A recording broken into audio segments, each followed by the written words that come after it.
Hey everyone, hey and welcome back to yet another episode of Battle Rap Resume. This is your host Tom Quee. Thank you so much for joining me. Before we get to today's guest, just want to remind you to follow us at Battle Rap Resume. Please subscribe if you're listening on the YouTube, if you're on iTunes, on your phone, just any way to make sure you don't miss an episode. Also go onto the YouTube channel at the moment. I've got a new series called Exploring Don't Flop Extra, where I'm going through every single interview and, pre-party thing and just discussion of the card and postcard and Steph interview. Remember Steph?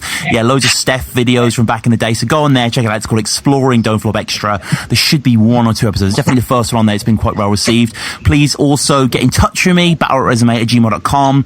Pick up a t-shirt, pick up some merchandise at redbubble.com/battlerapresume. And finally, if you want to listen to new episodes, if you want to listen to exclusive episodes, if you want to give back to the show in any way, patreon.com/battlerapresume. But my guest today, one of the puppet masters, one of the guys who was in the back corridors of power and then came to the forefront. Frankie, I'm very excited to have you on, man.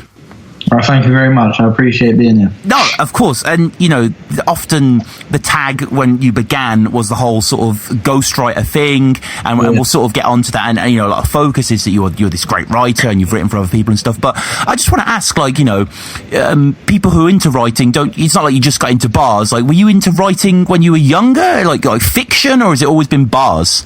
You know what? Weirdly enough, I never really did a lot of that. I was good at English, but I wasn't technically good at it, if that makes sense. Sure. Like, I was never getting A's, but whenever I gave my stuff in, my teachers would always say, you've got something here, you just need to, clean up the grammar or whatever. Sure. But the actual stories or whatever would be good.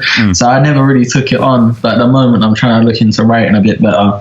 But yeah, it was mainly just through rapping. Like, I was rapping, I was sitting at home and I started getting into battles, and then I just wanted to try it. That was really it. And how did you get into battles? Did you just come across it on YouTube, or? No, my older brother showed me. What did he show? He showed me a few things at the same time, and I didn't actually see a battle. I heard a lot of them through audio. So I heard Loaded Lux and Mook, the first one. I had a load of Homie Hom and Piff James and the Saurus and Ilmac stuff from Jump Off and Possessed, and that was how I got introduced to it. And I remember trying to look it up online, but I wasn't really good with the computers back then. Sure. And then I finally got into the whole YouTube stuff, and then I come back literally after 2 years of listening to little audios and seeing some jump offs. I came back home one day and my brother was like, "Oh, you need to check this Don't Flop shit out." And I'm like, "That?" And he's like, "Yeah, there's a guy you'll like," and he was check this, bro. And it was Psychosis Holocaust. I'm pretty sure it was one of the first people I watched, and I was like, "Yeah, this guy's one of the best I've heard." Yeah. And then it was just I was mad into it, and after a year or two of watching Don't Flop religiously, like we all did, I went to events and I followed them around for a year, and then I finally got into it properly myself. What was the first event you went to? Set the Standard, Bamalam against Impact, and C Major against Enigma. Oh shit! Yeah. I recall that. Yeah, that was a good crowd there as well. That was Fiddler's Elbow. That right? Yeah. Fiddler's was a good event. It's funny enough. I always remember it. I don't know if they do, but it was the first event for, at least that I remember, of Villain and Bleak at the same time, and we was all talking to each other it's our first event kind of thing. And now look where we all are, or not.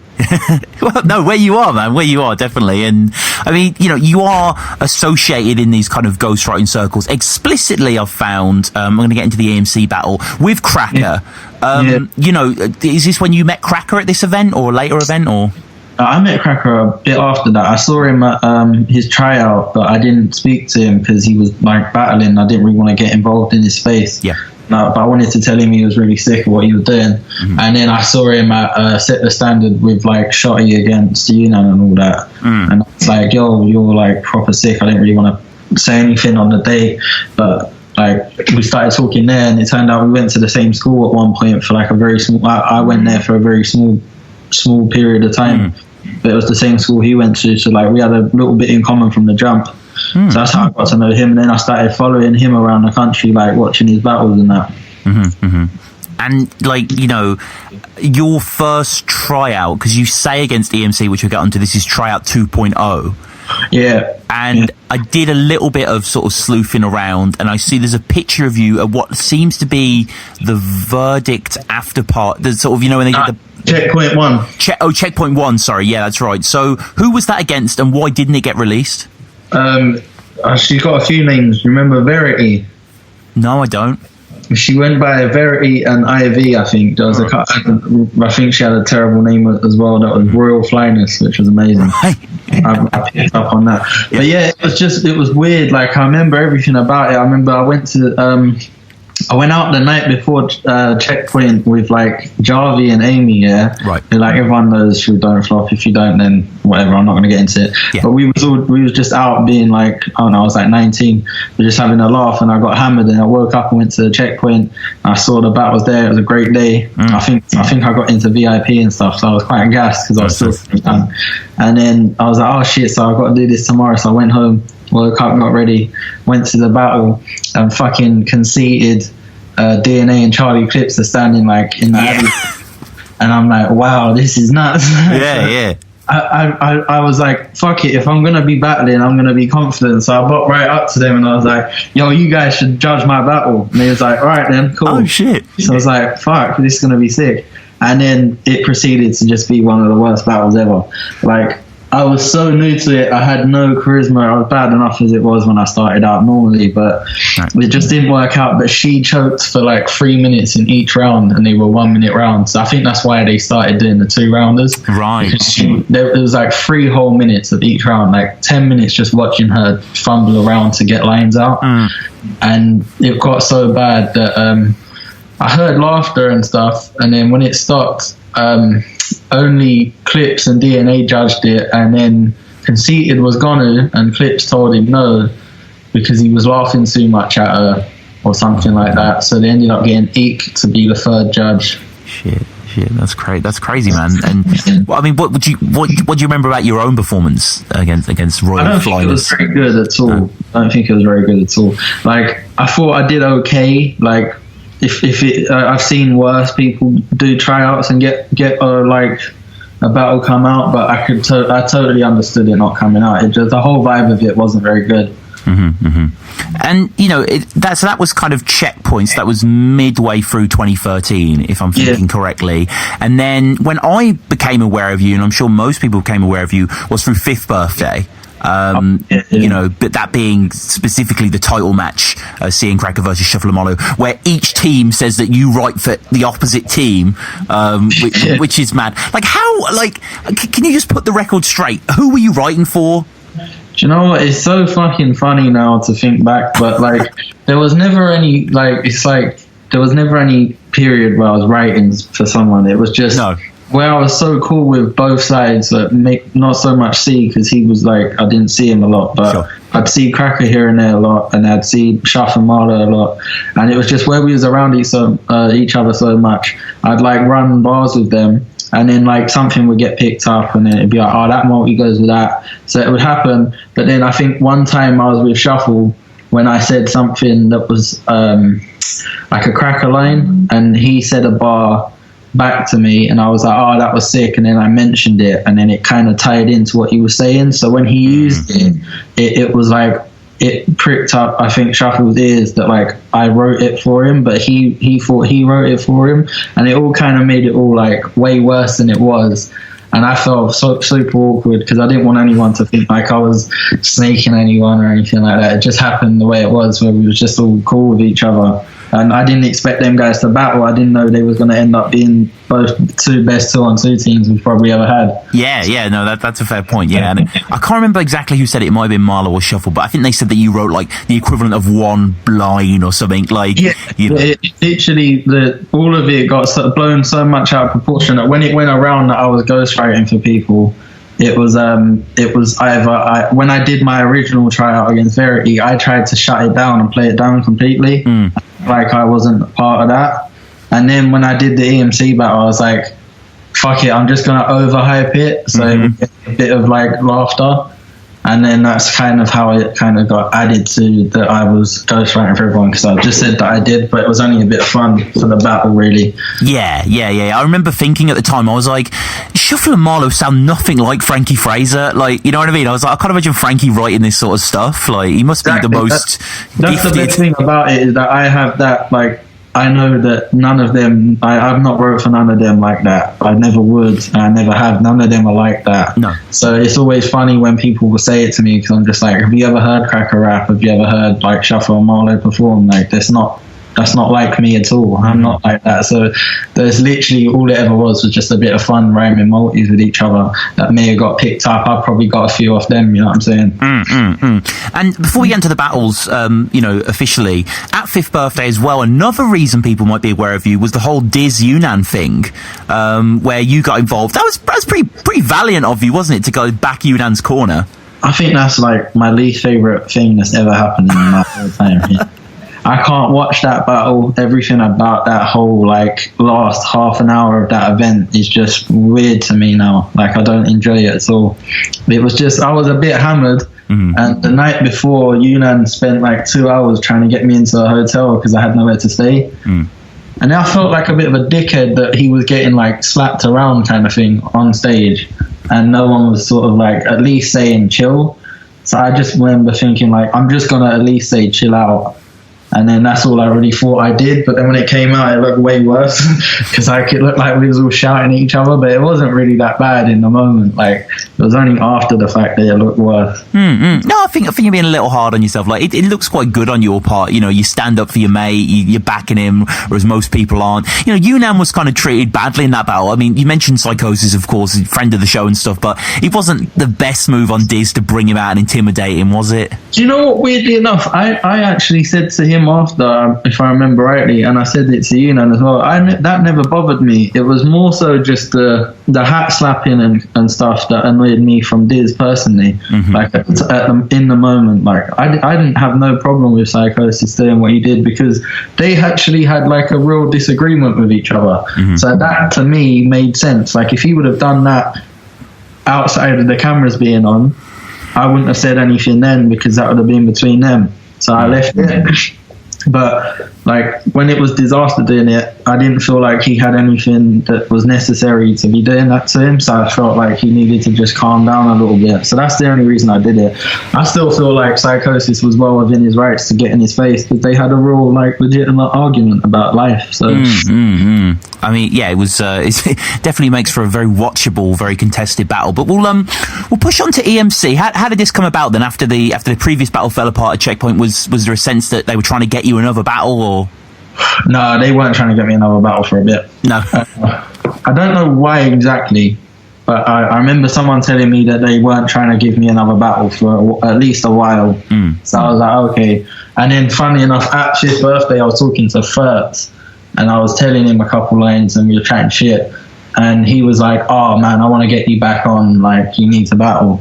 So I was like, whatever. And then when he got put in charge of a couple of events, that's when I got put back on. Don't front-sighted your boys fix. I stopped asking for your shit. I drop bastards for cop charges. Watch the dog's harmless performance as I walk around with a cutthroat like Tom Hardy in Lawless. Yeah, so this is the Raise the Bar tour that sort of opened this year. You know, we have Bamalam introducing, and he says in the intro, I don't know if you recall, Frankie, that you're one of the most mentioned people of 2013.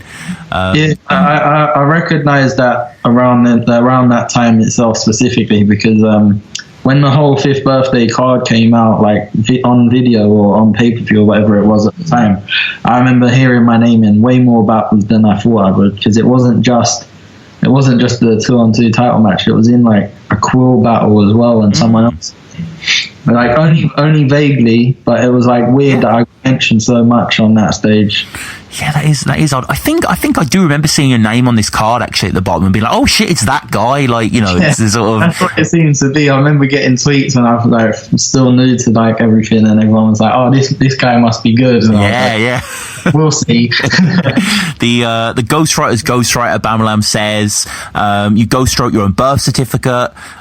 You know, there is was a lot of hype before, and to the point where Furtz has to say, as a kind of PSA beforehand, you may have heard of Frankie, but this is going to be unbiased, basically. So that's quite interesting. And I mean, obviously, you've got the sort of distinct, dense writing here, but what is your rehearsal process like? Like coming up to this EMC battle, how long did you have to rehearse, and how much were you rehearsing? I think that's one of the longest I've had for a battle. Yeah. It was quite a while. I'm not sure exactly the dates or anything like that, but it was like over 3 weeks, maybe a month or so that I was told I had the battle, and I just took my time with it, really. I remember sitting here like where I am now, but my sofa was like where I should be sitting, but I'm on my computer chair, if that makes sense. Right. And I was like sitting on it, and I was listening to EMC's mixtape on SoundCloud. He said a line that I picked up on in the battle.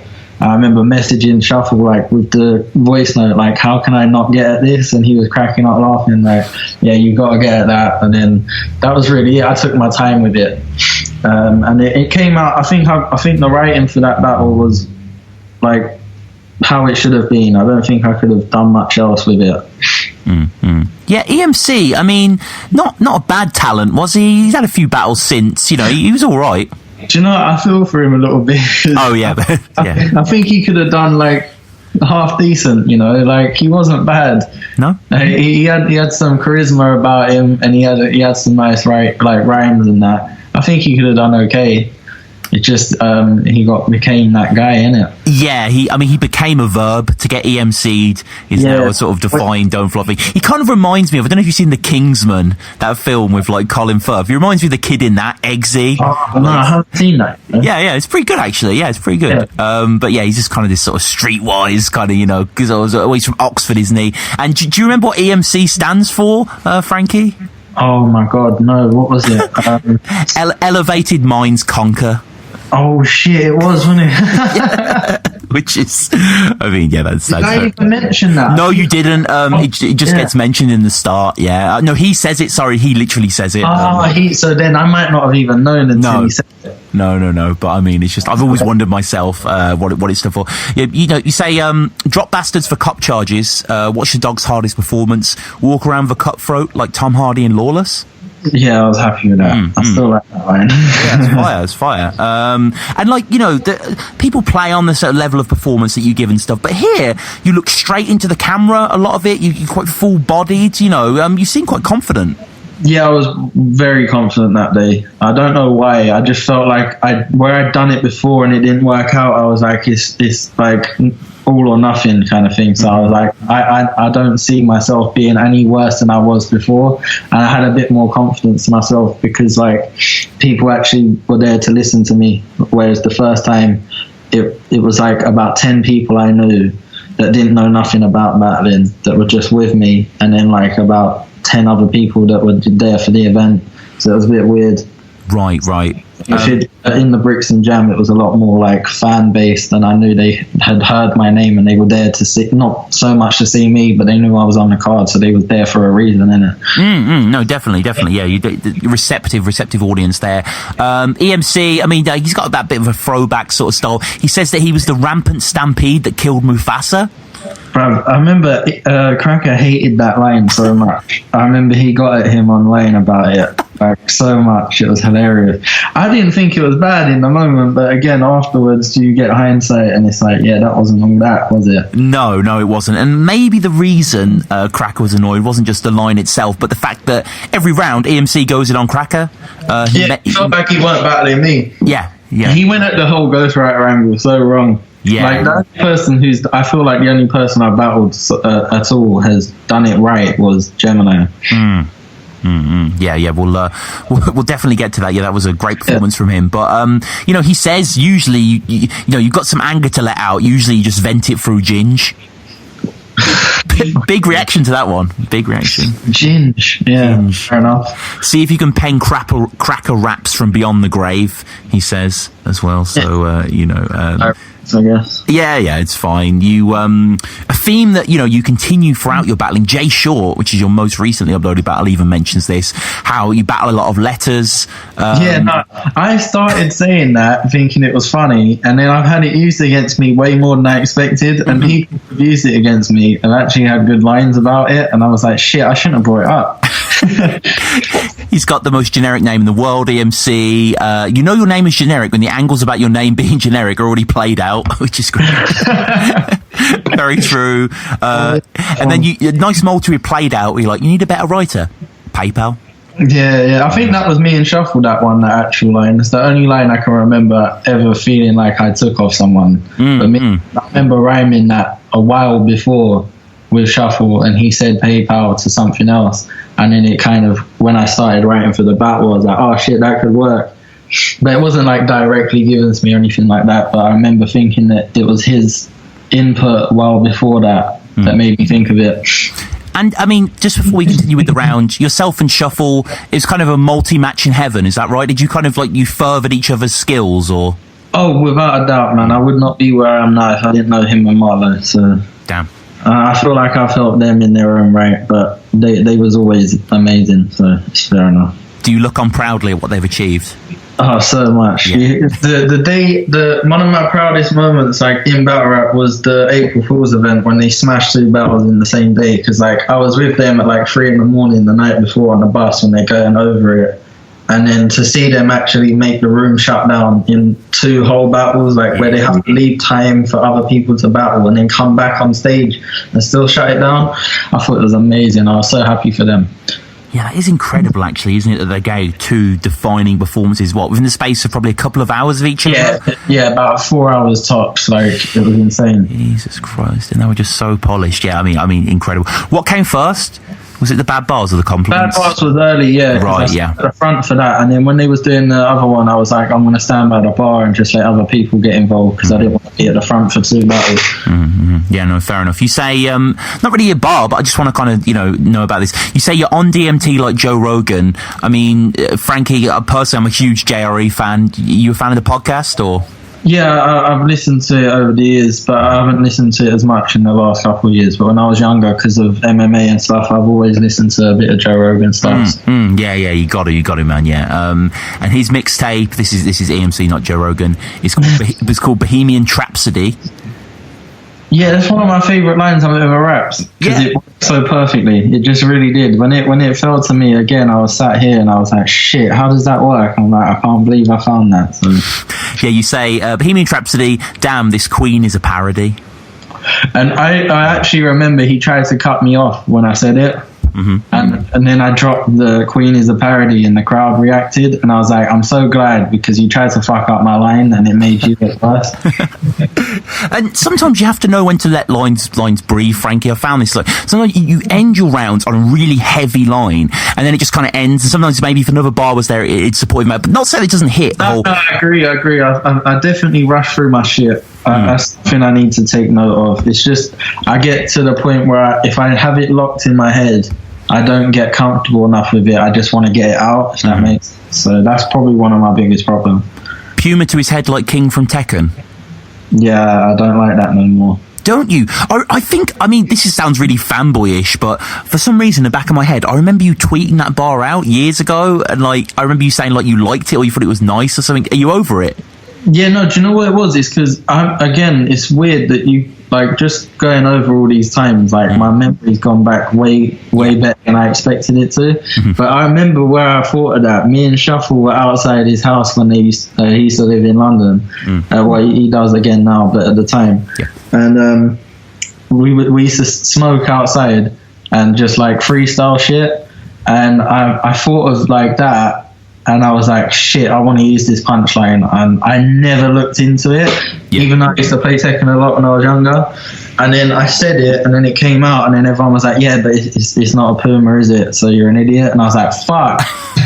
I should have realised that. But I liked it so much, I never Googled it, and I should have just done a quick Google, and I probably would have took it out. But in the moment, it works, and on video, it will work because you're only hearing it one-off. So I'm happy with it in essence, but...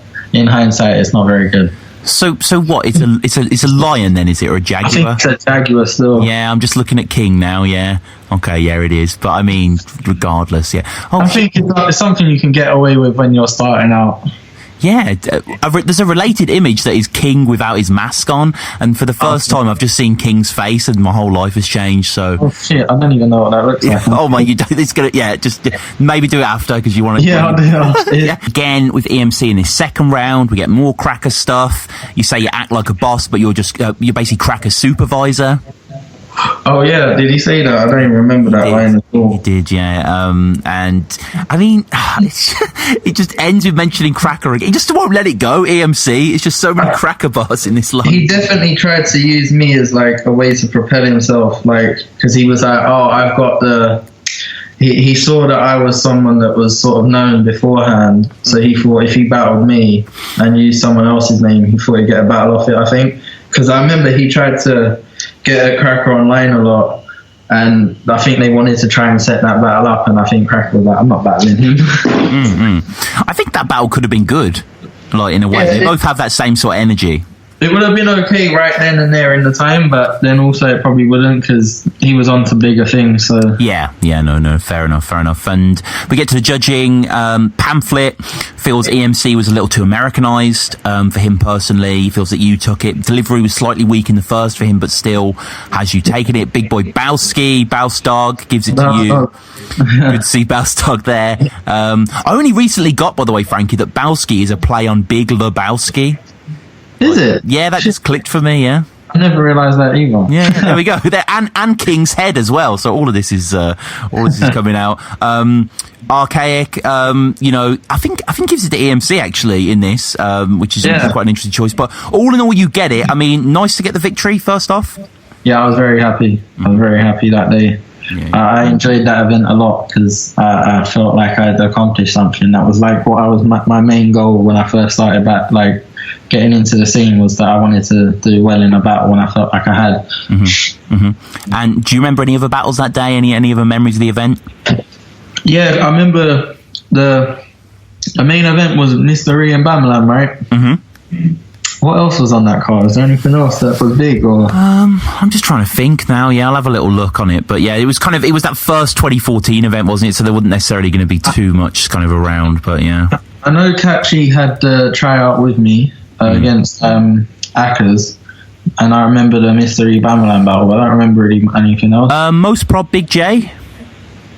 Oh shit! Yeah, do you know what? I don't think I saw that like fully. I think I was in and out during that actually. Yeah, I remember that event vivid, like for certain moments, like very well, and then the rest of it's gone. Yeah, naturally, yeah. But I mean, regardless, taking that victory is always sweet, isn't it? So we get on to the next battle, which is uploaded pretty soon after. You know, this battle gets uploaded the end of January.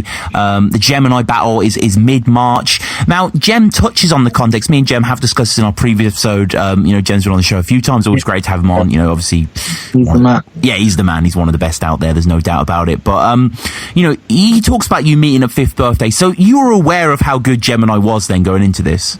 Oh yeah, big time. I said no like 3 times. It was one of them like where they add everyone to a group message and they try to set up the battles that way. Like, we want you guys on this card. Let's sort out who's battling who. And I was like, can I just battle Akkers because we both won? So I was like, I'll battle him. Yeah. And then he was like, no, you should battle Gems. And then someone else was like, anyone turning down battles is like a mug. And I was like, oh shit, that'd be me. So I was like, all right, I'll battle him. And then I remember the writing process for that battle was genuinely listening to every, like, whatever you want to call them, freestyle or music videos, whatever they were, and just playing them through. And then by the end of it going, oh fuck, I was supposed to write something negative about this. Yeah. There was nothing. I had nothing. He even tries to, there's one thing I remember, he tried to kind of predict something I was going to say, and it was like about a tune he did, and I had no idea what he was on about because I liked everything he put out. Yeah, I mean, again, the ghostwriting thing, hands heavy, the millstone, the man, the myth, he wrote this intro. Is the way you're introduced here. Really just, I mean, obviously great to see Gemini early on in his career as well, coming up and stuff like that, and he is really, really good. Like, he's sort of, I mean, you start off quite well here. Tryout 3.0, you say, kind of like, referring. Yeah, I was just trying to be a bit of a joker about that, to be honest. Yeah. Mm-hmm. The bits where the kids roll around with the stick like an ultrasound. That's why me and Ree are friends. That one line. I spoke to him and he told me that line made him realize that I was the guy. And I was like, well, if you like it, then you know the deal. Mm-hmm. Mm-hmm. Yeah, no. And I mean, Ree gets brought up in Jay Short Battle, doesn't he? Like, Summer Ree. Yeah. That's fucking fire. And then we have like a little pause. The sort of on a tune, chopped and screwed, and then you sort of get a bit lost for words. Yeah, man, that was a bad day. I genuinely, because I had so long to memorize the stuff for EMC, I thought my memory was a bit better. So when I was rehearsing the Gemini battle, I kind of locked it in and sort of put it in the back of my mind, like, I've got that, like, I've got this now. And it wasn't that I didn't, it was just when I got to the moment, I didn't have like all my wits about me, that I had it all locked in, because the moment was a lot harder than it was against the MC. So like I fucked up quite a lot in that battle, which is a shame, because I think it would have come out a bit better. I still would have lost, but it would have come out a bit better. So listen, fam, you ain't shifting packs, because if you had 14 bricks right there, you'd give me that, like, Mitch and Cam prison tactics. When I spit and slash on the vid attachment, you'll see Gem starring Gem. It's not a mirror match. Face to face, he isn't that violent. I raise the bar and I'll raise the glass, he'll raise the pace. I'll raise the stakes like killing vampires. So who's top, who's not? The fam came here to watch you drop. You couldn't measure my punches with a compu box. What's it like when Gem's at full throttle in front of you? Because this first round is just killer. I don't know if it's well known, but I feel like I've said this a lot. But by the end of his first round, I felt like he Shang Tsung me, and I was watching the battle from above myself, going, "Yeah, well, you're dead, bro. You're a dead man." I remember thinking, what is the point in this? Like, he's killing you. And then I tried to come back out in the second round. That was about it. Yeah, I mean, you sort of clowning him a little bit in the second round. The whole sort of, eyebrow ring, I now win. Yeah, I still like that one. Yeah, that's good. And couldn't measure my punches with a CompuBox. Yeah, I like that as well. That's hard. I like boxing a lot. I thought it was a cool idea because no one else had done it, and there was a lot of punch wordplay. So. No. I love that bar. Like, that's a really, really original bar as well. And just you sort of again sadly choke out a little bit at the end. It's a shame, isn't it? You sort of talk about locksmith, and then it kind of just goes. It's weird because when I think about it now, there was genuinely the 2 bars at the end of the round. That's all it was. But because I got caught in a moment, I dragged it out for like 30 seconds trying to remember them when I should have just called time there. And then, because if you actually realise, the start of my third round is the last 2 bars I was meant to say. That was my like closer. But I still got every line out. I can't take that away. Like I didn't forget one line like that I wrote. I still said it all, if that makes sense. Yeah. And he basically, Gem talks about the psychosis, well, not really psychosis, the sort of Yunnan Diz thing that we talked about earlier. Instagram thug, if someone was to slap the head off one of my brethrens, I wouldn't stand there and make them pick it back up. I still think of that just because of the rhythm of it. Every now and again I'll go Instagram thug, big and act tough, all gas, and every now and again I'll get that playing in the back of my mind. And we can pick it back up. Yeah, Jem is the guy. Man. Yeah. The way he delivers that is fucking crazy. And the whole heart pouring out on the sofa like a therapy session. I genuinely thought I had a chance going into the battle, right? Because his tryout where he went so fast. Oh, vicious, yeah. I thought I had a chance because I thought he was a bit like me, where he hadn't like found himself yet as a battler. Mm-hmm. I just knew he was a sick rapper. But I was like, if he goes in like and raps everything he has content wise the way he did against Vicious, I've got a chance because he'll get shit slept on and stuff. But he slowed it down. And I was gutted. Just loads of stuff from Gem that I love here. You're a snaky friend filled with traitor venom. Yeah, nice. Yeah. It's just nice stuff. You're sick at writing, just shit at the ghost part.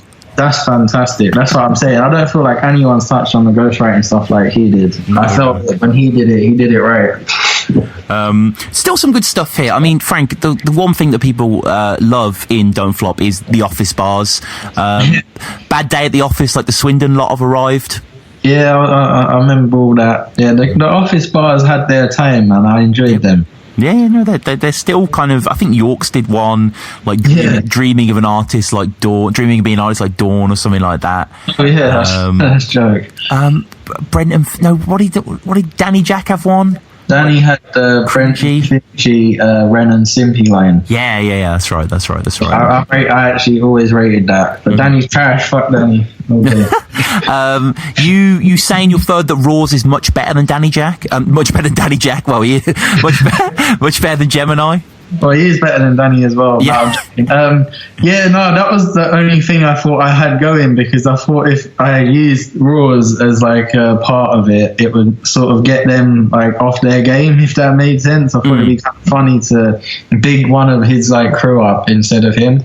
But again, if you see, man, a lot of my stuff is like tired angles because I wasn't sure what to write, man. I enjoyed everything he has to say, so it was really difficult to write for him. Proper tough.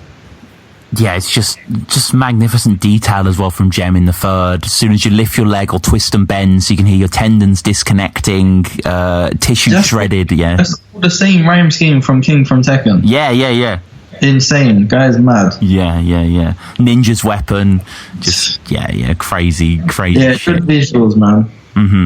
And I mean, he takes it 5-zip really, but like you say, you kind of expected that, I suppose, by the end. Yeah, for sure. Like, I have no problem with that battle, other than the fact that I should have been cleaner. I feel like I would have happily taken that loss without any bitterness if I would have just been a little bit more polished. I mean, there's no bitterness towards him, just at my own performance. I think I would have took that battle with a clean loss had I just been a little bit cleaner with the whole like performance itself. Like, if I would have rapped it like how I rapped against EMC even, I would have been fine, you know what I mean? Like, I wouldn't have took that badly at all. No, but I mean, Gem obviously has gone on to just kill it. The best thing about it is I genuinely have one loss, like recorded loss, like whether you want to say I lost to anyone else is fine, but one recorded loss, and that guy's beat Clips and shit, so everyone can go fuck themselves. No, I think that's fair enough, to be honest. You lost to one of the best ever, so it's not really. And we had one more battle in 2015. This is part of the Sunburn pre-party against Z. Yeah. Now, Z was scheduled for a 2-on-2, but this was a last-minute 1-on-1. Is that right? Yeah, I was meant to battle in Don't Flop Scotland. I don't know what actually happened with that card, but Z was on it originally, and he battled someone called like something Q something, I think. Q Riot.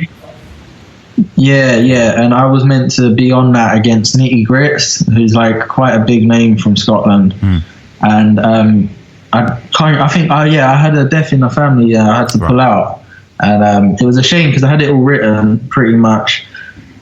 Like, I had a lot of the angles down, and then when it all got cancelled, like, I don't know how long went by, but I got a message from Rowan, like, pretty much saying, "Oh, we've got someone if you want to do this. It's like free 60 seconds, and it's a Scottish guy." And I was like, "Oh shit, he must have realised that I had lines ready."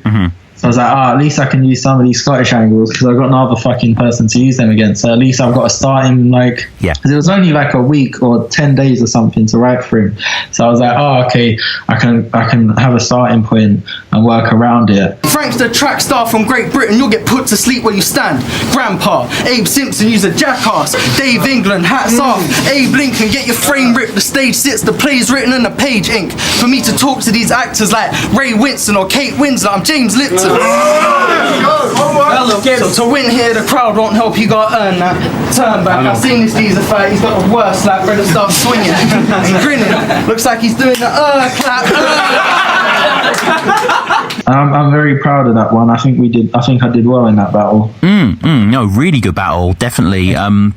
Nice environment as well. I'm not quite sure where it was filmed, but it's kind of one of those classic pre-party rooms. It was in Farringdon. Right. It was a bar, and then like we was in the upstairs. I don't know if he was at the UKBL event, Was you at the UKBO event? I wasn't actually, no, but I've watched it. It looks familiar, like really surreal. Like it looked like that, but smaller, like just a little bit smaller. But everything about that upstairs room in the UKBO event looked the exact same. It's really weird because I walked in there like this isn't the same place, but it looks like the same place. Where's Z? Yeah. I was like, where's my rematch, man? My Z match. Bars. So last minute, so you and your first last minute replacement get the winner like Sleepy G. So obviously referencing the battle there and stuff. I'm not sure if it was this battle, but it was watching this battle. Yeah, that's right. Okay, so Z has this bar in his third that we'll get to, where he basically mentions, because you know when you watch battles and you don't realise how much time has gone past in life, and it's like Z references the Brazil-Germany, the 7-1 in the World Cup, and I was like, and I watched it, I was like, was that 2014? I was like, this feels like so much more recent, and then I was like, fuck, that game was like 3 years ago. Like, yeah, bro. I remember that day. I remember going out, getting some. I remember I bought a hat and I went to go to the football. There was like the Louis Chino Cup, innit? Oh yeah. And I went to that. I had a few drinks and I was like, I was all sunburnt, which was quite funny because of the event. Right. And when I went there, I think I remember meeting. Was it? Yeah, Conker B was having his like, I don't know if it was a tryout or whatever, but he was new.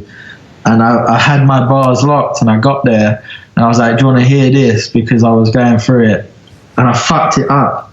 And I was like, swear down, I'm going to fuck this up now. So I went round the corner and I said it like 20 times because it was pissing me off. And then I got it out fine in the battle. But I nearly fucked that one up as well. One of my favourite sequences is in your first, actually. The whole put him to sleep where you stand, Grandpa Abe Simpson, Jackass Dave England, hats off Abe Lincoln, get your frame ripped, the stage sits, the plays written and the page ink for me to talk to these actors like Kate Winslet or Ray Winston. I'm James Lipton.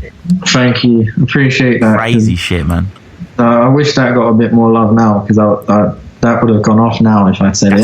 That's hard. Any inside the actor studio bars, they're fucking... Yeah, I was gassed at that multi-scheme, bro, because I was going through a stage where I loved rhyming, like, celeb names, and I remember thinking, oh, shit, I've got loads here. I was like, I'm going to make punches out of this. Like, again, like, you can see where I had not long, I didn't really attack him too tough, like, and I didn't know him at all, so I just sort of threw punches at him. Yeah, and exactly, and you sort of talk of him swinging like he's doing the clap. Do you know, that was so weird. I don't even know if anyone else thought that was funny, but until I said it, because like I just remember seeing him do a battle one time, like intro or whatever, and someone like said a bar that popped, and he did like this big weird clap, like it was so out there, and I thought it was hilarious. I was like, I'm gonna try and use that. I don't know why I did now, because it's proper fucking, like, you'd have to have seen it. Yeah, I mean, like a lot of your material, it is that kind of insider stuff, but it's very satisfying, to listen to watch. Z, Z's decent here. Like Z has battled quite a bit actually. I think he battled Mackenzie as well, and he's kind of been on the Scottish scene a fair bit. He talks about you staying up at 9 a.m. watching Channel 4 to have a power wank to Phraser. Okay, yeah, he had two of the worst lines I've ever heard against me. He said, what was the other one? One of them was he got banned from Asda once because they wouldn't sell him cans of cum. Yeah. I'm just like, what was you thinking when you wrote that? Like, what went through your head? Yeah. Like, I don't get it at all. And he said that my dick fell off and shit. I don't know. It was weird, but he was good. Like, I enjoyed the battle, to be fair, and I think he had some good charisma about him, and he could have done well. I think he was younger than me, or he was the same age as me at the time, so he could have done a bit better with us. I don't know what he ended up doing other shit. Yeah, no, he doesn't do bad. In his first, you're battling a Scotsman that no cunt in London has ever heard of. That's a sign you should quit. Which is pretty funny. And then in your second, just stuff like this, Frankie, that's great. Like, just told him the score like Jeff Stelling. See, that's another line that I thought would pop. Like, that's one of the lines I wrote down and thought, this is going to go off, and it didn't. Like, that's why I tell everyone now, whenever I speak to any battler that's talking about a battle they got coming up, I tell them two things. I tell them, repeat your shit until you hate it, and then repeat it more, because that is the bit, like, as far as I'm concerned, repetition's the only way of learning, like, anything. And then the other thing I tell them is never expect a reaction. because they won't do it. Yeah, no, I think, and again, another line that's slept on here: the fist spring lightning to his eye, like the pride symbol.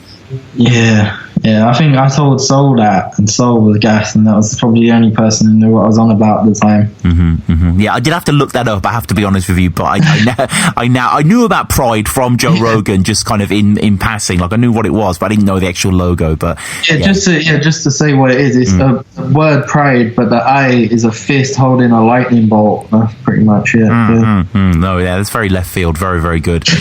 Phraser's bars get cheers. Yeah, I think that was cool. Yeah, it was nice. It's nice. And then, Z in his second does have the cans of cum line, which is just, a massive fuss. Cans of cum is kind of the somewhat multi that he does there. He's going to kick you in the balls harder than David Beckham playing Tekken.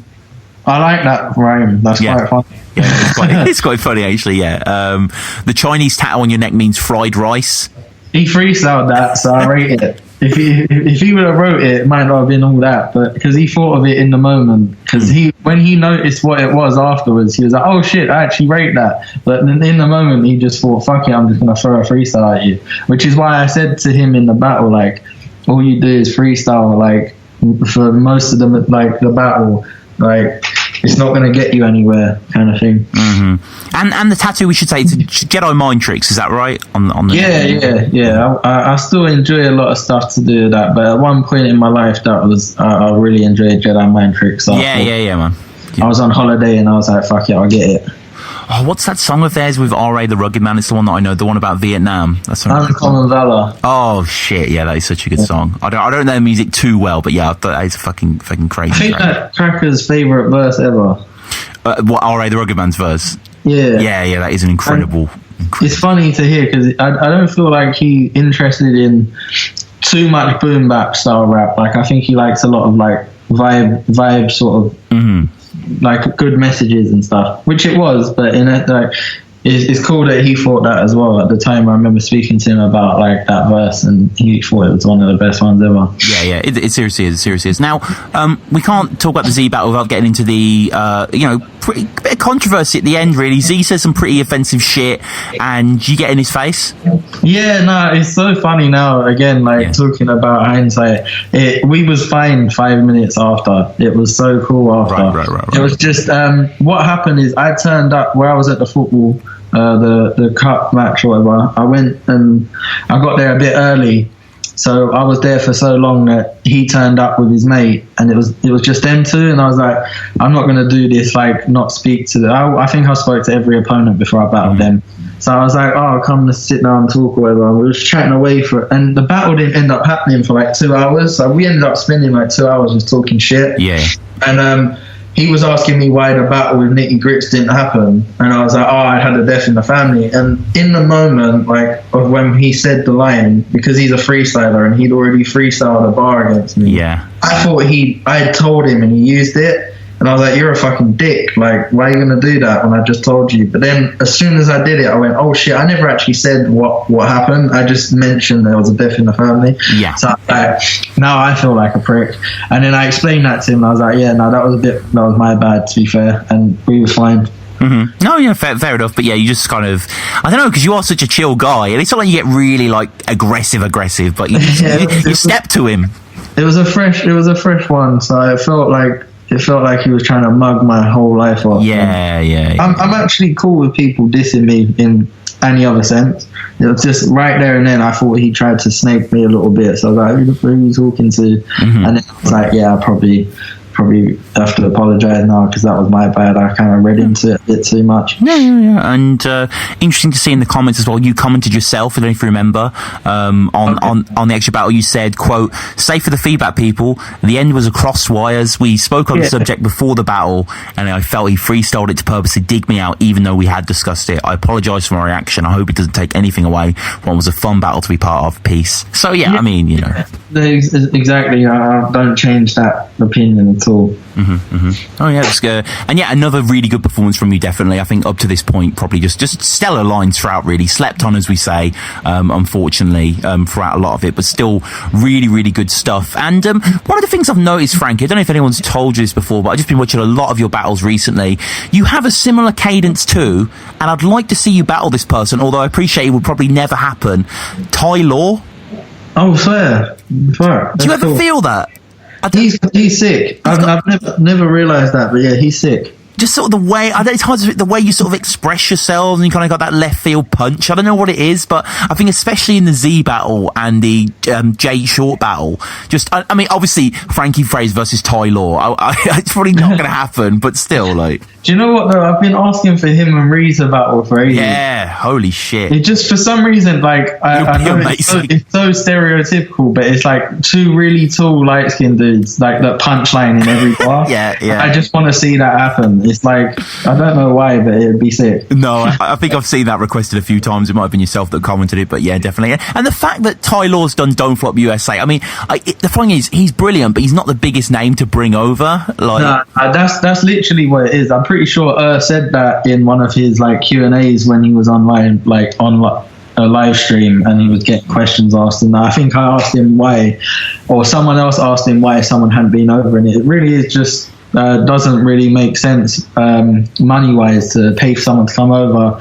that isn't really going to get them anything back, which makes sense. No, yeah, definitely. But I mean, it's one of those ones that you can just sort of dream about one day going down. But yeah, it would be would be dope. And you know, this battle was uploaded April 2014. The next battle for Smart Alex was March 2015. So I didn't get a lot of schooling, but writing was always the benchmark. I put heart and soul into writing. That's Jed bars, but it can be deep as well. Someone tell Steve Carell I can get smart. Why is this full flowing? I got the guy trying it with me when I'm top 5 writers in the league, and you all know it. Bollocks. I'm trying to make music now, CDs, EPs, and when I sell those geese, phrase made up of hard work. That's elbow grease. I know sometimes the upload dates can lie, and it can make it seem like you've taken a break when it's just been a case of the scheduling being a bit different, but were you taking a break, or were you still eager to push on at this Smart Alex venture? I can't remember what the break was there, but I do go through times where I just can't deal with it. Sure. I just don't want to write about battling. Like, I'll write punchlines still, but I don't want to battle at all. I think I just went through one of them stages, which I always end up going through, where I'm just like, fuck it, I'm not doing it for a while, and then I'll end up getting back into it usually. I went through a stage when I was younger thinking that I was doing the whole retirement gimmick, and then I realised that, like, that's so dumb. And it's just, I'm not going to battle at the moment, but I will soon, is how I'll explain it to people. I think the Smart Alex battle I only did because it was Bam's birthday, again, like the Gemini battle. And he messaged me and said that, like, would you battle him on my birthday event? And I was like, well, yeah, for you I would. If it was anything else, I probably would have said no, but I like Bam, so... Yeah. And I mean, I don't know if you remember at the very start of this battle, Kojay's kind of in front of and then like pushes him out of the way. Off in here. It's always fun to get at Kojay. He's the best, man. I always used to wind him up. Someone said ages ago about how, like, he's a fake Yank, and obviously he's not, but I find it hilarious. Every now and again I'll just tell him that he is, and it's always mad fun. He's a good guy though, man. I like Kojay. Yeah, he is a good guy. I had him on the show just recently, actually. It was a really good chat, and just guy knows how to write a fucking punch, man. He really does. He's a freak, man. If you know some of the shit I've seen him come out with, like when we used to talk a lot, like he'd have nothing for a battle, and then like the day of the battle I'll see him and he'll say a line. I'm like, how did you think of that right there and then, in like within a day or 2 days of the battle? Because that's too good. You needed to take time with that at some point, surely.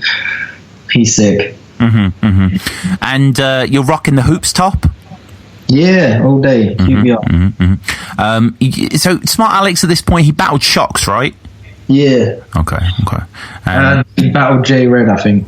Yeah, that's right. And I mean, like, he suffers a bit of a choke at the end of this battle, but you know, he had quite a good persona, didn't he? He was a bit different, I suppose. I thought that was an all right battle as it was happening, and then it kind of just had no steam behind it after. Like for the 5-10 minutes it went down, it was quite fun, and then it was dead, like straight away. It didn't have any like life to it.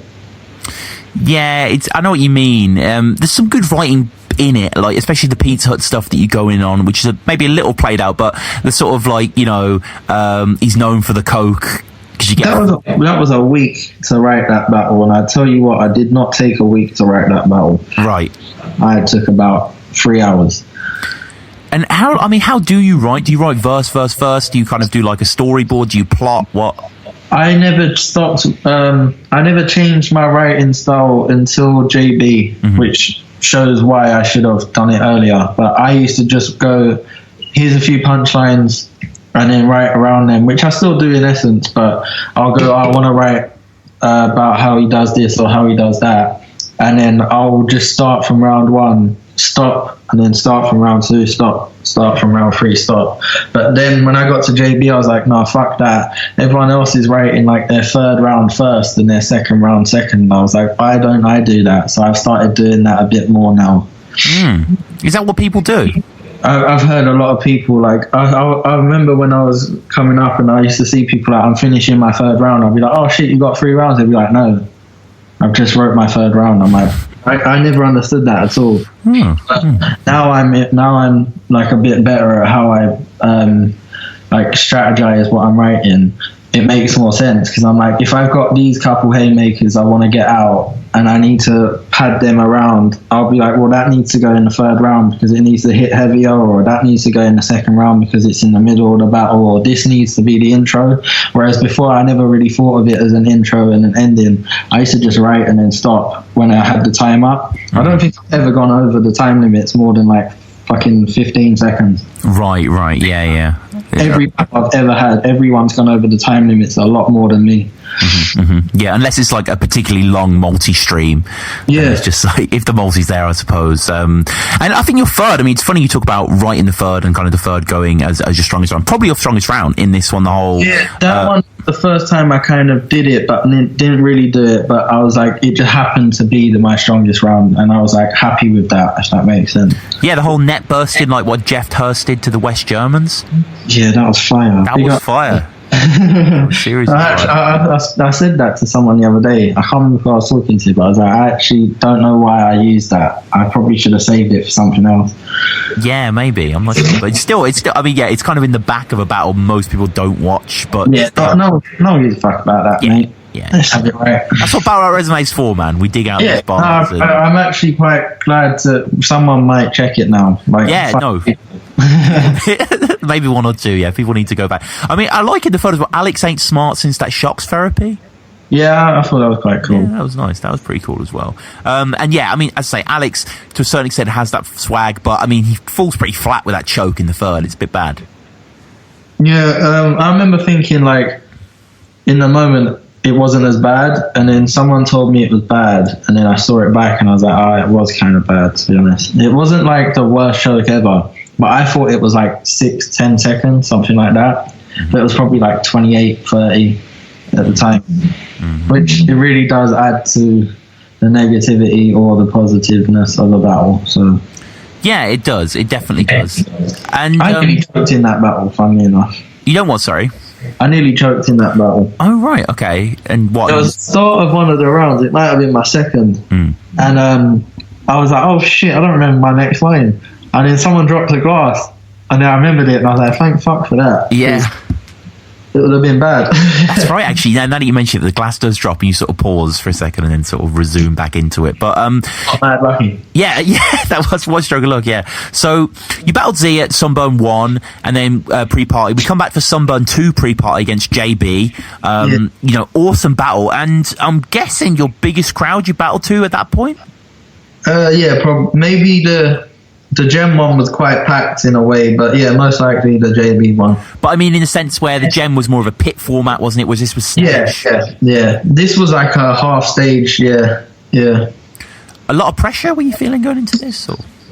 I feel fucking pressure in every battle, man. I put it on myself. I'm the worst for that. That's why I'm not really that good at getting involved in battling every month like everyone else, because I put so much pressure on myself. But yeah, I remember I thought I was on after Raws, and I was so happy Raws won. Like, I was fucking on top of the world. I was like, I don't care what happens with me now. Like, he smashed it, and I was so gassed. And then I was like, went to walk to the stage, and it was like Rob Wilson's up next, and I was like, fuck. So I went outside and went through my bars again.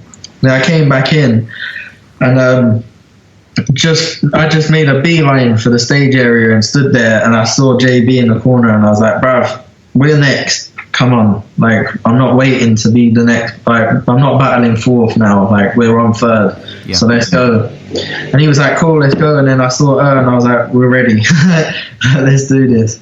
And I think I was a bit more confident by that point. I think if I would have went on fourth, where I would have dragged it out in my head a bit longer, I may have been a little bit less confident, possible. I spent a night in with some boredom. I started writing, refining my performance. I got to this point and realised if I want to find out who he is as a rapper, yeah, I'm not fucking willing to sign into the forums. I'm dead.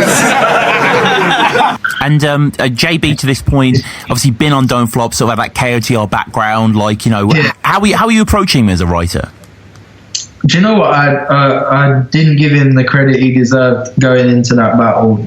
I knew he had some shit, but I was like, yeah, I'm gonna outright him like pretty cleanly, and he stepped it up a lot, and that was good for the battle. And I'm so glad he did.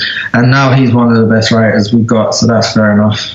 Yeah, man, I was there. I remember, Jaybe versus Dank Schrader. I wasn't at this one, I should say. I was at Jaybe Dank Schrader, and I saw you screw facing so much at the front, and it is just, what a battle that is. Yeah, it was great. I was so happy that day as well, because it was, again, like we've said, like with the Shuffle and Marlo at the April Fools, and then Raws at this Sunburn 2 event, and then like Danny having his first ever event. I was mad proud of him, so I was so happy that day. Yeah, it was. What a great day. So yeah, we get into it, and Jaybe, of course, is an awesome writer. You did the whole hard candy, like you multi celebrities' names. You say Ellen Page and Cellophane. Yeah, that was hard. Fucking hard, man. Jumping ship, like trying to emigrate. Should have stuck to one side like sellotape. See, that's one I'm glad I had that line, because I feel like I'm known for making punchlines out of, like, people say it's always like TV and shit, which is fair enough, I guess. I don't think I'm the worst for it, but I do that a lot. But I want to make more punches out of like everyday stuff that we all know about, if that makes sense. So I was quite glad of that one, because everyone knows what sellotape is, and it sounds very simple, but you wouldn't have thought of it until you heard it, kind of one. So I was happy with it. Yeah, it was very, very good. And I mean, Jaybe had this line that was just like crazy, like the historical line that, I'm not going to lie to you, Frank, I had to look this line up. Didn't understand it. Everyone in the comments was bigging up Frank's line, ineffective, like the Manigar. Oh, Maginot, sorry, yeah, Maginot, yeah, the sort of French defensive line, is that right?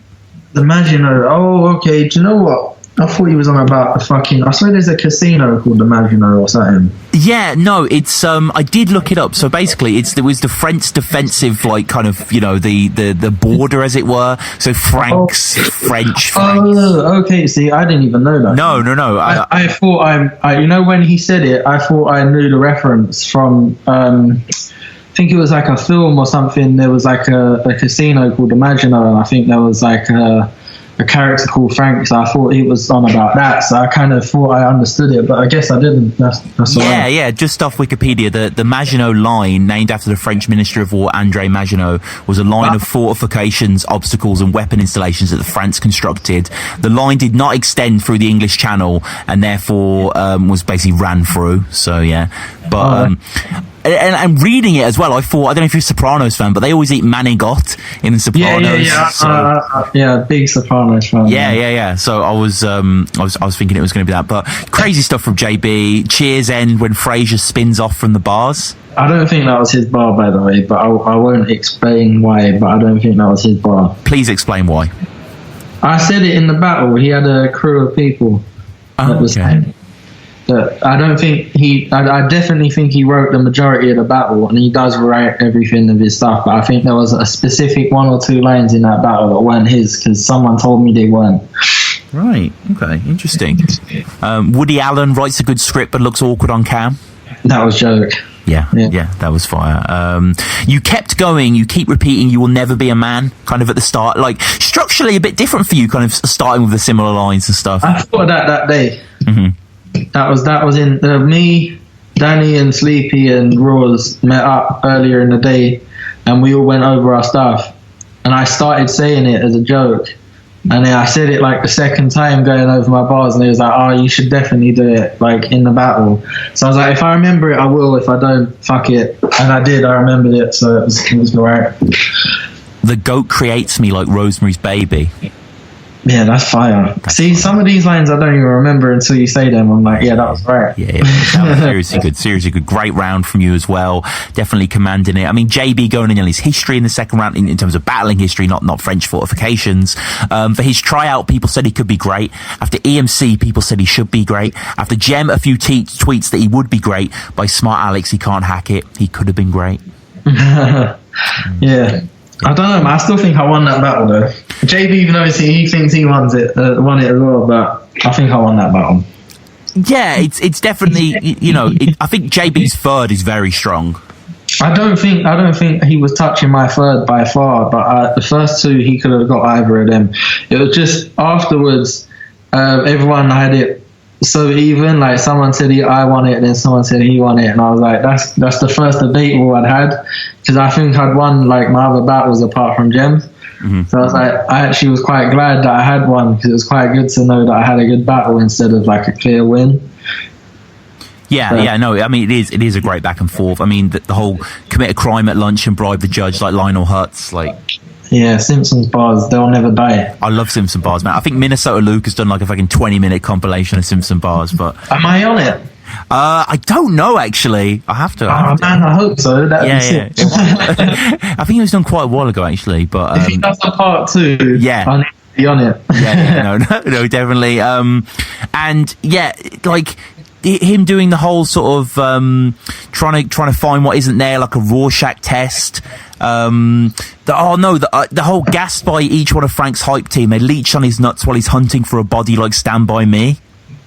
Yeah, I swear a few people did that same fucking idea around the same. You know when like okay. No, I'm not. I think he was the first one of them. Yeah. You know when like it's always weird. I feel like at every event I've ever been to, someone will say a really like. Not even so much abstract, like we don't know what it is, but it won't be a topical reference. Mm. And yet there'll be like 2 mentions of it in the same event. And I've always felt that way. I remember being at like Set the Standard 10 and someone mentioned like Letterman, and then like someone else mentioned Letterman. There was nothing to do. He went in the news at the time. But I always feel like that happens. I think someone else had a Stand By Me bar the next day, like the main day of Sunburn. So that always seems to happen when I'm at events. But yeah, sorry, I was just ranting now. No, yeah. And still fire bar. I mean, you could argue that in Stand By Me, they kind of leech on the body. You don't actually see them leech on the balls or anything. You know what I mean? So if you want that mental image of Corey Feldman there. But still really, really nice. Hunting for the body is obviously the crux of that. And we push forward. You had the battle on the Christmas card. Slightly ambivalent reaction to this by fans. The compliment battle against Danny Jaqq. Do you know what? I really thought he was moving on to the Jay Short battle, and then you said it, and I was like, oh fuck, I did that battle, didn't I? Yeah, that was a weird one, man. I was going through a lot of shit at the time, like not long before that battle got announced, and me and Danny were out, and then we were joking around drunk, like, oh, we should do a compliments battle. And then he messaged Rowan like there and then, and Rowan put it on Twitter like an hour later, like, we've announced this battle, and I was like, fuck, I'm in now, ain't I? So yeah, I don't know, man. Like, a few people told me they enjoy it. I don't like it. I'm not happy with it at all. Just, it didn't work out the way it should have. So from embryo seed to the stages, he's a West Coast G just like Dre is. He's a vet goat, seasoned, amazing. He gets respect, votes, cheese, he's the greatest. And who else remembers when our champ Soul is it? When he bit that trench coat scheme you created. Yeah, I mean, it's not necessarily bad. It's just, I remember hearing about it and being like, Frankie Phraser, a compliment battle. It didn't really seem like your avenue, to be honest. Yeah, I wasn't in the mindset of attacking anyone or having anyone attack me right there and then. I was just like, I was trying to have fun because I was going through a lot of serious shit. So I was like, I ain't trying to argue with no one because I'd end up being mad angry. So I was like, let me just have fun. So when the idea of that came up, I was like, at least I get to perform again and I get to have a laugh rather than take something serious. If I would have had a proper battle that day, I would have probably got cooked because I weren't in the right mind state. Yeah. I mean, it's not bad or anything like that. It's definitely quite watchable. Most memorable perhaps for Danny going in on his girlfriend, which is pretty funny, pretty funny sequence there. And Danny going in for the hug at the end, but you just kind of palm him off. Yeah, no, I was so glad I did that. And he was like, "Oh," someone said after that we shouldn't have, and I was just like, I thought it was so joke to have a whole the irony of spending 10 minutes telling each other we're best mates and then denying his hug. I thought was a good idea. I thought it just like be the opposite of what would just happen. I thought it was kind of funny. Yeah. A few people thought it was a joke. Everyone else didn't understand it, so I was just like, "Fuck yeah, I've done it now." So yeah, I mean, not hating on the battle or anything, but you can't lie and say that like people love it or anything. People don't dislike it, but it's There was a couple people that told me they enjoyed it, and if anything, I told them they were wrong because it weren't all that. And around this time, I mean, with you and Danny doing the Confluence battle suggests, the friendship's really blooming. Was this when Lightwork was active or still active or? Yeah, probably. Do you know what? It was weird because, again, the same setting of where we set up the Confluence battle, we was outside the pub and he was talking about Lightwork and I was like, let me be involved in that because, like, I'm doing music, I'm doing battles. We should all hype each other, promote each other's shit, and then we've got an avenue where we can all talk to each other and, like, help our... like run bars with each other and whatever because we've all got events or songs that we want people to check if they're good, and then we can help promo and everything. That was pretty much how I got involved in it. I was like, I want to help, like, be a part of this, and then it just died on its ass. To be fair, it was mainly a group chat. Yeah, and I mean, I don't know if I think you were aware. I remember you commented on it, but you guys actually won Battle Rap Resume Crew of the Year. So that's hilarious. Beating out Team Homie as well. Yo, no, actually don't, because Team Homie are goons. They're the best. Yeah. Tell them come fuck with Lightwork, innit? Except don't, because they'll win. But yeah, shit. Team Homie, man. I got into battle rap and knew who they were, and then I beat them in a crew battle. That's hilarious. It would be amazing. I mean, I know Team Homie faced off against Writer's Block. If Team Homie faced Lightwork, that would be sweet, man. Swave Sever versus Sleepy G. I want that battle. That's actually quite funny. Heretic versus Moneybags. He'd lose badly because I'm a massive Slave fan. Sleepy wins battles, the cunt, doesn't he? He's does. Very good. He does actually. He does. I'm trying to think who else is in the Homie that could rock. Maybe like you versus XL. Oh, that'd be hard. He's sick. Yeah, he's sick. Moneybags is in it as well. Yeah, he is. Yeah, Moneybags is nice. There's a few people in it. Yeah, there's a crew. I've got a lot of Z sick. So yeah, around this time, I think it was after this battle got released, maybe sort of in this sort of era. You and Danny were supposed to team up against Bobby and Innuendo. Big shame that didn't happen. Yeah, it was weird. I said no. Because, like, I was going through that stage of not wanting to battle anyone ever. Yeah. And then Danny was like, I really want to get on this card. It'll be a good card. Let's do it. So I was like, fuck it, let's go. And then, I wrote, like, he knows. But, like, he wrote a small amount of ideas and I wrote a lot of ideas. I had, like, quite a lot of ideas down. It just didn't work out. He had to pull out. So they all got pretty much fucked off. I think I've used, like, one or two of the punchline ideas since, but yeah, it was a shame it didn't happen, but I'm not too mad at it because I wasn't really in the best mindset again, but I would have done it and it would have been fun, and Bobby's the guy and Innuendo's the guy, so it's a shame it didn't happen, but I'm kind of glad. I didn't really want to, at the time I wasn't really in the best mindset, so and I guess like a 2-on-2 environment, pretty hard to adapt to, I guess. Yeah, exactly. If we would have went into it like that, it might not have gone off the way it should have. But it's a shame though, because I did want to get the material out, regardless of how it played out as a battle. I was quite happy with the punches and stuff that I had written, so I thought it would have been cool that way. But yeah, maybe it was just for the best. It didn't work out, I guess.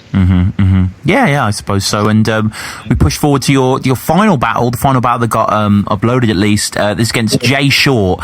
Now, I mean, a really cool opportunity, but you were supposed to battle a Chris Rivers gig originally. Yes, that's what there was a post saying who wants to battle at this Chris Rivers gig, and I was like, anyone, don't matter who it is, give me the battle, because I'm a super fucking massive mark for Big Pun and his son. But like, yeah, genuinely, if you know who I am, you know I'm a fucking massive Pun fan. So I was so gassed. I was like, this is gonna be the best shit ever. I was like, I don't know who I'm battling. And then they said Jay Short, so I was like, cool. I was like, he knows I think he's good. He knows he rates me. We'll have a bit of fun. It's not going to be too serious in essence, because we're doing it just to go to the gig. So I don't know what really happened, but I remember going to the Sheffield Don't Flop event and speaking to Briggsy, and he was like, they pretty much fucked this all off. So I was like, all right, fair enough. Like, we'll have to just do it another time. And then he set up for Revival, what was it, 4? Yeah, I'm not sure. This was at Checkpoint, wasn't it? Checkpoint 2. No, but he set it up again. Oh, okay. For a Revival. And then I had a like family thing, so I had to pull out, which I was annoyed about, but they was both proper like safe about it. Briggsy and Jay Short were both like really cool about it, so they just said we'll sort it out again. And then I think like a week or something, like 10 days went by, and I got a message saying Checkpoint, get ready, you guys are battling. So I was like, fuck it, let's go. I got to the event. I still think this is funny. Like, I don't know if anyone else will find it funny, but I remember getting there being a bit nervous because, like, shit, I'm at Ministry of Sound, innit? Like, yeah. I walked in the main room and I stood on the little pit, like the blocks, whatever you want to call it, what is it, raised pit. Yeah. And I'm like hearing like Kovu fucking banging out tunes, and there's like about 30 people, 20 people in the crowd already, everyone else outside. And I'm just walking up and down, and I'm like, yeah, this is going to be sick. And I walk straight outside. And as I come outside to smoke, I just see Bagman go, 5 minutes, we're out here, yeah? And I went, oh, fuck. I'm going to be outside. Yeah, I did think you were going to be on the main stage, and, like, you know... I think it's worked out better that we wasn't, but in that 5-10 seconds where I'd just come off the stage thinking this is where I'm going to be, it was like, shit. I was like, I was going to be on there. But it's weird to say to people I battled in Ministry of Sound, but in the smoking area. But it went well. I'm very happy with that battle. Yeah, it did. And Jay Short's like one of your biggest fans, right? Yeah, he really enjoys my stuff. I'm glad. I think he stepped up so much for me, because going into it, I still rated him, but I thought he was someone that had like the Sharon about him, where sick freestyler, sick battler, but sometimes he's hit and miss when he's actually just battling in a written format, for me anyway. And when he come in and battled me like that, I was like, this guy's got his formula down already. And then since then, you can see what he's done. He's been excellent. But up until that point, I wasn't 100% on him, just because I'd already built the idea in my head that he was better at one thing than the other, if that makes sense. Yeah, totally. And I mean, he does crazy in this battle. Like, you know, Jay Short, like you say, has just been evolving, and he's kind of the complete package here. Like, he absolutely kills it. But he don't know what he's in for. I'm a king and he's a pawn. I'm screaming with whores like I'm Peter North. Lately, Jay's been doing 5-minute rounds when he performs, runs out of good material. Then he repeats the score, thinking, what should I do now? Then he frees some more. I stick to the time limits we agreed before. Knife bigger than the one on Stallone. Don't make me cut to the bone, that's how I keep it short. Crowd. Obviously, he'd been doing it a lot longer and he'd had a lot better performances, but it was like with the Jaybe battle, for me, it was like the first battle where everyone was like, alright, cool, he can do this, like, without looking like he's shook of what he's doing. And I feel like when I was watching Jay Short do that, I was like, as a writer like aspect, I was like, he already had the performance pretty well done. Like, he already has the flips and shit down to the T. I was just more like, how is he going to come at me? Am I going to enjoy it? Like, the writing aspect of it, and he really was good. So I was like, he's just going to fly from here. And he has. Him and Jaybe was a sick battle. Who else did he battle since? Koj, he was sick against Koj. So. I think he battled Sharon. I haven't seen that yet, but I think they freestyle battled. Oh yeah, he did. Yeah, he did. Yeah, I didn't see that live, but that was freestyle, and that was. I've seen a clip of it, and that seemed like it was good. All right, dope. Yeah, and you just sort of kick off with quite a lot of aggression here, I felt. You know, quite a lot of commanding presence. Heart on the sleeve. It's nothing like your hipster tattoos. Yeah, I was ready for this battle, man. Glass around your boat like a ship in a bottle. I remember when I thought of that bar. So there's only a few punches I genuinely remember thinking of. Like I was in a restaurant in Brighton with like Danny and his missus and a couple other people, and I said it as a joke to him. Like I was like, "Fuck you, I'm gonna smash you with this bottle." Like, and then I thought of it and I was like, "Oh, that's a sick idea." I was like, that's going in my next battle regardless. And it went off. No, he killed it. I think Jaqq had not a similar esque line, but sort of, in the same vein against Sleepy, like, make this Brighton Queen off a dock when I swing a bottle to launch his boat or something. But sick, kind of different bar. I love these bars, Frankie, but they're so simple. You're like, why has no one thought of this? And the laughter in the crowd's always the same with these sort of bars where it's like, oh shit, that's just kind of original thinking. Old English, for example, had one where he's like, set this body in stone like a statue, and then you have a body in a bag like a sack race. Man, that's so weird though. Like, everyone loves it. I really only thought it was a funny setup. Yeah. Because I wanted to get out the punch, being that he uses a catchphrase and like make the wordplay of you couldn't catchphrase or whatever the fuck it was. Yeah. And they stopped me from rapping. I was like, see, this is why I never plan ahead like and think a line's going to go off, because they're going to like something else that you're not expecting. And I'm happy with it, but I never expected it to pop. I thought it'd probably be in use. I just thought it was a cool setup. Yeah, it works well, and it goes back into the showman levels if you want a catchphrase sort of thing. It's really, really good as well. Jay Short, Jay, you got to come with the flips there. So the whole throw hands on cobbles. There's a Stanley in every picture, like a Marvel flick. Yeah, I spoke to him before the battle, and I was like, we was joking. I can't remember what he said. I think he said something like, "Tell me all your bars now, and I won't do a flip." Like it was like that was the idea. Right. And I think he only did the one, which I got away with, because when he flips, no one likes it. Yeah, no, it's really hard to combat, isn't it? As someone like you who just writes, I thought of one flip for him, and the funny thing is, do you know when I thought of it? About 6 hours late on the train home. Oh, shit.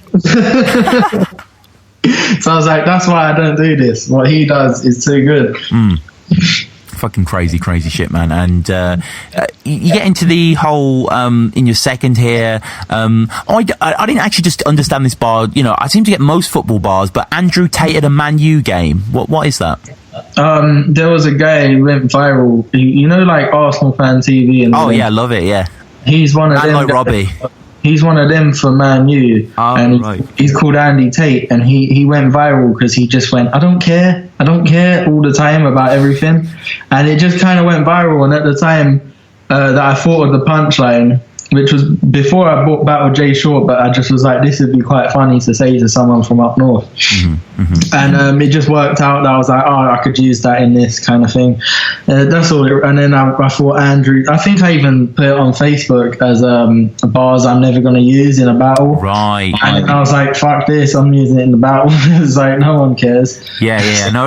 It's that makes sense now. Yeah. I thought it was mad niche. I was like, it's not going to get a reaction. I just thought it'd add to the angle kind of thing. Yeah. No, that it works. I guess, and Arsenal Fan TV, there's a guy called Claude, isn't it? Yeah. The sort of older guy. So he's kind of comparable sort of thing there. But he's like that. Yeah. American accent, Jay Shorto tune. Yeah, I thought that was sick, man. I didn't really get much love, but I thought that'd be good. Accent didn't change till you reached 20, like Steve McLaren. Is madness. That's the best bar I've ever put in a battle. I agree. Not my words, by the way. Tony D told me I remember it, and I don't care how much of a fucking fanboy I sound, because even though I'm mad cool with Uncle Tone, I'm still a big fan. Yep. And outside, what was that Poets vs Battlers event in Canada? Yeah, the Roundhouse. Yeah, Roundhouse. That's it. And we was talking. I can't remember exactly what brought it up, but he said to me that might be the best punch he's heard in any battle ever. And I was like, I'm taking this down as a note, like in the back of my head, as if anyone else gets that reaction from Tony D, then fair play to you. But I've the one who's got it now, so I'm holding that belt. Nice. What an accolade. Fucking hell. Yeah, exactly. I don't know whether he remembers it, and he probably won't, but I will always remember that. So big up Tone. Yeah, I mean, I should say, if anyone's listening who doesn't understand the bar, it's about, Jay Short's accent, becoming more normal, less Luna-esque when he reached, past teenage years.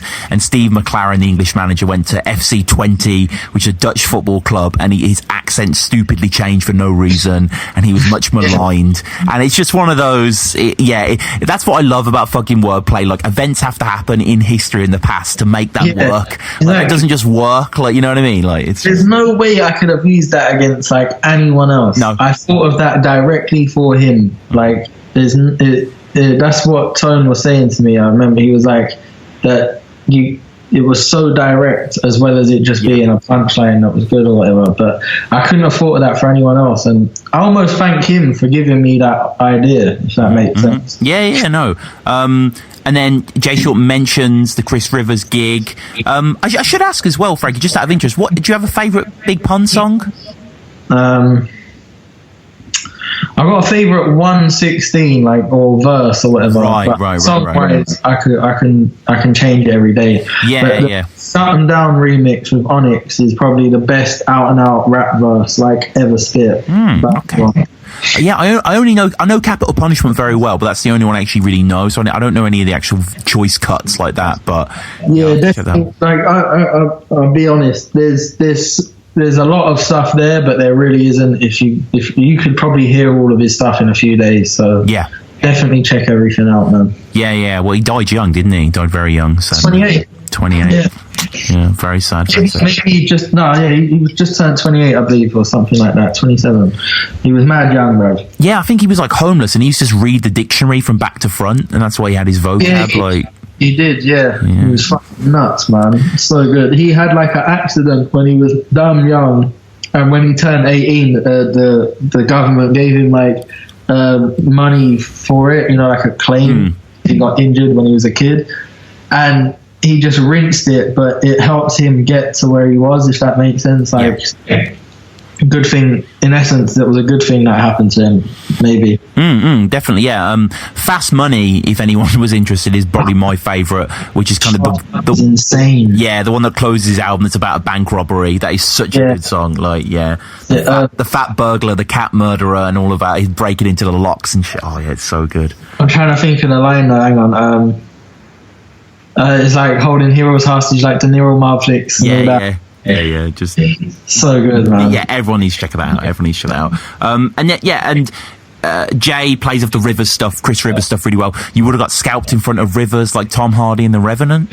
It's funny because every line he had about we only battled because of Chris Rivers, I was almost tempted to just go, mate, I would have battled my shoes. Yeah. I mean, you can't use me as that angle, but it was still good bars that he had for it. I just thought it was hilarious. And also Scalping Spears, obviously surname Spears, like Britney's Breakdown. I was happy about that just because no one's ever used one. I thought that would have been one of my most played out things that had been said to me, and it took till my most recent battle for it to happen. So I thought I gave him a dap just for saying it. I was trying to get out of the way, if anything. Yeah, it's a stunningly good battle. Just crossed 20k, which is great to see. And then you were meant to battle Crisis. I remember seeing you actually at 8th birthday, and you went over your bars with me, and they were great, but that didn't happen. No, he didn't want to do it, I guess. Shame. I think I don't know, it's not a deep thing, but I think he had a work thing, so he couldn't get out of it. Right, yeah. As far as that's what I've been told anyway. So like, if he had something serious happen, then right, apologies to him, and I hope he's all right. But if it was just about him not being able to get off work, then that was a shame because I was looking forward to it. Yeah, and the bars were sick as well. But how is 2017 looking for you battle wise? Have you got anything planned? Do you want to battle more or? Do you know what? No, not right now. I've turned down one battle. I've only been offered one battle. I said no. Other than that, we'll see how it goes. I asked for someone at I think it was North vs South that's coming up. And yeah, I'm not on that, so don't expect me on that. That's right. But yeah, it just didn't work out. Like, I think I said I wanted a specific person. So it's not even like everyone always asks me who I want next, and it's not that this is someone that I wanted next. I was just like, that would be quite cool for that, and I don't think they could do it for that date. So it's just like, I'll just move on. Hopefully I'll be back by the summer. It's just I'm just not interested at the moment. I don't know why. I get in these stages where I can't be asked. But I do love battling. I do love battle rap, and I'll always be a part of the scene, and I'll always be at events. I've just not got the. Every now and again, I just go through these months of just like, I can't be bothered. Yeah, I get that. You've done a lot of battles over a lot of years. You know, you've ghostwritten a hell of a lot of battles as well. So, but I mean, I guess music-wise as well, you've got a tape out at the moment, haven't you? Yeah, I got frankiephraser.bandcamp.com. I made my first tape ever, and I've been rapping for 10 years, which is weird to say, because I don't think I've been doing anything else for 10 years. But yeah, I made a tape called It's Just a Ride. It's only 5 tracks. Just a bit of fun, really. I just thought they were enjoyable songs that I made, so I'll put them out. I've got another tape that I'm working on right now that's like, apart from the fact that I haven't recorded it, but most of it's almost fully written, and it's called Sane Man, still playing off of the Bill Hicks vibe. Yeah. I'm going to put that one out for free as well, and then after that I'm going to like put out a couple of singles and stuff on iTunes and try and get a few shows. Nice, man. Nice. Yeah, that sounds great. So we'll wrap up with a few quick fire questions, as we always do. The first one being your favourite Don't Flop battle. Psychosis, Holocaust, and Tantrum. Wow. Okay. Yeah. Left field choice. Off the top, that's always been something that no one ever brings up, but I love that. Mad fun. All right. Cool. Not actually seen that one. I'll have to go back. And watch that shit, it's so sick, man. There's bars in it, yeah, that I saw someone mugging off on Viewpoint the other day, but I still think are sick. Like, he's like, do you remember when Tay-Rock battled Cortez? Yeah. And he did like 3 rounds of like Spanish jokes, and like, people were trying to play off the fact that like he's Puerto Rican, so it don't work that he says Mexican or he says. But the whole joke of Tay-Rock doing it was that he didn't care. He was like, well, every type of Spanish person, which however you want to take that, it was funny in the battle, right? And that's basically what Psychosis did in this battle. He was like, you're Korean or you're Japanese, well, you're every Asian person, which doesn't really happen no more because like no one really does the race stuff as much. No. This battle, it worked quite well because he had like really niche angles that you wouldn't have expected for race bars. And he said like how he battled H-Bomb, and he was like, I took out a H-Bomb without going to overtime. H-Bomb, something that your people couldn't get past since 1995. And like, I can totally understand the fact that he's not Japanese, and none of that makes that much sense, but it's still hilariously well done if that was his angle of just saying you're every type of Asian person. Otherwise it wouldn't have worked at all, and I can understand why people would think it's bad, but I just love that battle. And Tantrum was sick. Tantrum's one of the most underrated battlers ever. I just feel like he always came up against people on their best day, which is really weird, but he brought out the best in everyone. Your favourite King of the Dot battle, Frankie?